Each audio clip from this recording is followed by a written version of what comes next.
Al Sieber, a German-American, served in the U.S. Civil War and later participated in conflicts against Native American tribes in the American Old West. Transitioning from prospecting, he eventually rose to the rank of Chief of Scouts during the Apache Wars. The 13th of 14 children, Albert Al Sieber was born in Mingolsheim, Baden.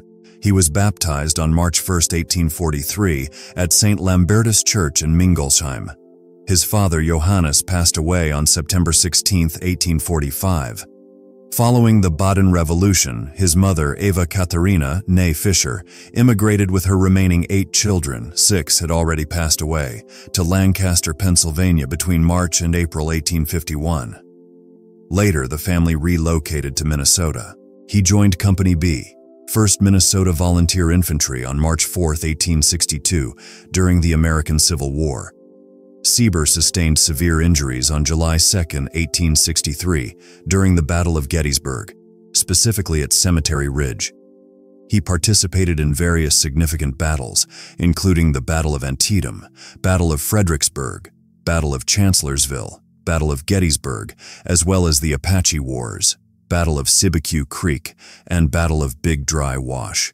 Following the war, he pursued prospecting ventures in California, Nevada, and the Arizona Territory, where he managed a ranch from 1868 to 1871.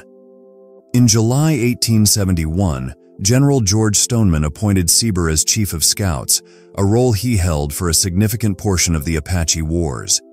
He played a crucial part in Crook's Tonto Apache campaign from 1871 to 1873. After the closure of the Camp Verde Reservation, Sieber was tasked with relocating Yavapais and Tonto Apaches to the San Carlos Reservation amidst harsh winter conditions. He continued his service there and took part in various encounters with Apache factions that had departed from the reservation. The Arizona Miner noted on October 24, 1874, that Al Sieber, along with Sergeant Stauffer and a group of both white and Native American soldiers, are scouring the hills of Verde in search of some wayward Apaches whom they are likely to apprehend. 3 days later, at Cave Creek, Sieber and Sergeant Rudolph Stauffer came upon and fought the Apaches who had escaped the reservation. As Pima County Marshal Wiley Standifer pursued local outlaws in February, April, and May of 1877, Sieber acted as his guide. In 1883, Crook ventured into the Sierra Madre Mountains of Mexico in pursuit of Geronimo.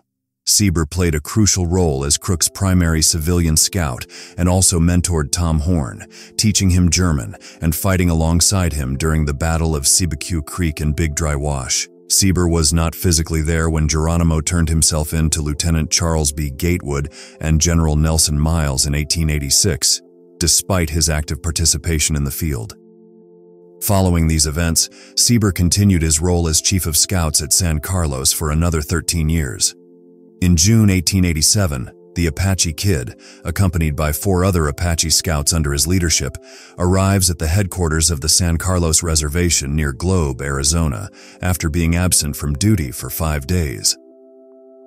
While Al Sieber was gone at Fort Apache and the White River Subagency, the Kid had been filling in as Chief of Scouts. Upon Sieber's return to San Carlos, he calls for the Kid, having heard reports that the Kid was involved in the killing of another Apache during a family dispute fueled by alcohol.